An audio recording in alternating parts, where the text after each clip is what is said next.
Assalamualaikum warahmatullahi wabarakatuh. Sampurasun. Salam waktu kasadayana. Mugia urang sadaya salamina di paparinan kegiatan kesehatan kalayan tetap aya dina panangtayungan Allah Subhanahu wa taala. Amin ya Allah ya rabbal alamin. Nepangkeun simkuring nami Dede Mulyana kawit di Desa Pasir Agung, Kecamatan Hantara, Kabupaten Kuningan, anu alhamdulillah danget ayeuna simkuring dipercanten ku pamarentah kanggo janten ASN anu mancen gawe di kantor Kecamatan Hantara selaku pelaksana di bidang pemerintahan.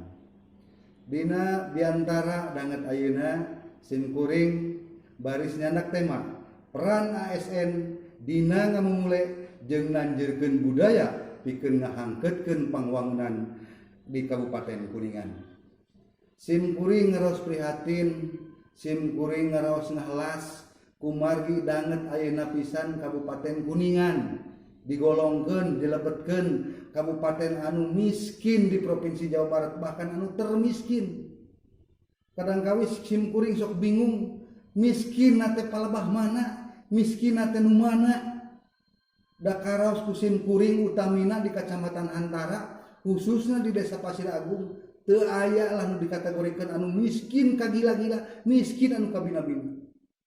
Tah dina hal ieu simkuring umajak kasadayana karerencangan para ASN hayu sami-sami urang ngabantos kanggo ngawujudkeun visi misi Kabupaten Kuningan, di mana visi misi Kabupaten Kuningan, Kuningan maju berbasis desa, desana anu unggul tur pinunjul. Di antawisna kedah kumaha nya sapertos simkuring alhamdulillah danget ayeuna pisan simkuring dipercanten ku sadaya warga masyarakat Desa Pasir Agung, janten ketua BPD Badan Permusyawaratan Desa Pasir Agung nya alhamdulillah sareng reng-rengan sareng lembaga anu sanes simkuring tiasa ngabantos pemerintah desa dina raraga nggoning ngarengsekeun nungtaskeun sagala rupa pangwangunan anu direncanakeun. Pon kitu deui alhamdulillah simkuring ti BPD sareng rengan gaduh sabaraha diantawisna inovasi anu maksad kanggo ngawujudkeun desa anu unggul sareng pinunjul. Salah sahiji diantawisna anu kahiji aya inovasi anu disebat ngabaso. Naon atuh ari ngabaso teh? Ngabaso singkatan tina ngahuapan budak sore-sore waktosna tabuh opat dintenna dinten Minggu kempel di alun-alun Desa Pasir Agung. Sadaya ibu anu gaduh balita dicandak tah murang kalina balitana ke alun-alun bari nyandak tuangeun sareng leueuteun anjeunna masihan ngahuapan budak sore-sore sasarengan. Ieu mangrupikeun langkah, mangrupikeun lengkah, mangrupikeun tarekah kanggo masyarakat Desa Pasir Agung maksana kanggo naon? Kanggo nyegah stunting. Karaos ku urang sadaya upami dirompok gaduh murang kali piwarang tuang tos dirayu tos dicombo dipapalerkeun siga kumaha oge angger hese titah bareng daharna. Tapi alhamdulillah kabuktosan ngalangkungan ngahuapan budak sore-sore murang kali anu tadina teu nafsu makan janten nafsu daharna. Malah lamun teu dieureunkeun ku indungna jigana eta budak kemerkaan.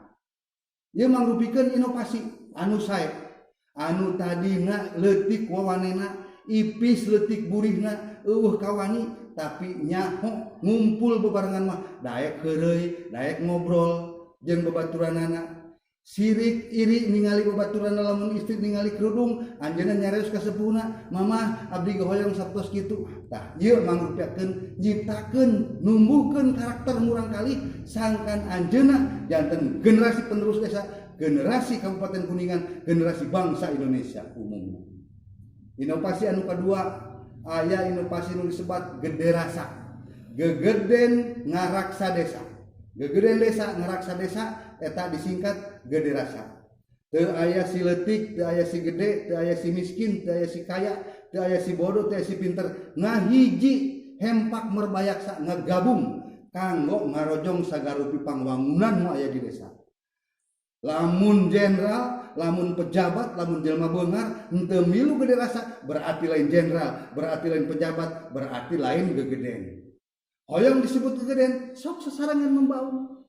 Utamina kanggo ngarojong program-program pangwangunan anu aya di desa anu teu aya anggaranana. anu disebat gotong royong teh dibantos. Nah bade babantos ngabantos ngabangun rumah atanapi ngadamel selokan hawahangan eta sagala rupina insyaallah mengalangkungan gede rasa gegeden desa ngaraksa desa alhamdulillah dugi ka ayeuna tiasa dilaksanakeun.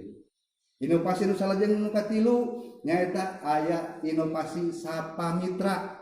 Saatna Pasir Agung mintonkeun informasi salentari silaturahim. Informasi kadugikeun teras tali silaturahmi oge kajalin. Maksudna naon? Sadaya kagiatan salami sasasi diliput ku Pasir Agung Media, dipintonkeun, ditonton di aula balai desa ku sadaya warga masyarakat desa Pasir Agung.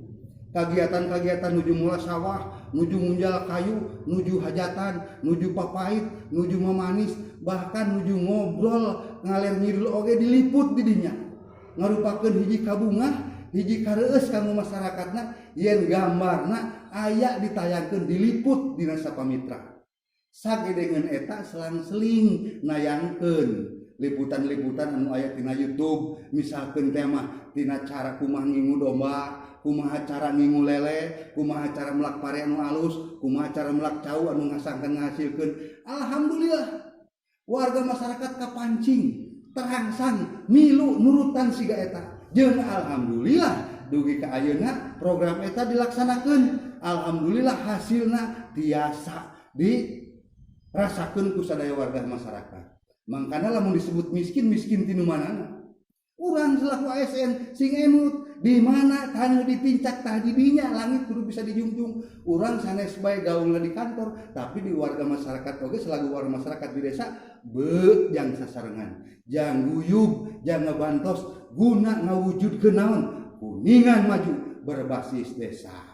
Rupina eta warga ngajak ti simkuring dina biantara ieu hapunten anu kasuhun boh bilih tina cumariosan simkuring kirang sapagodos nada dihapunten nu sagageungna kalayan dipungkas billahi taufiq wal hidayah wassalamualaikum warahmatullahi wabarakatuh.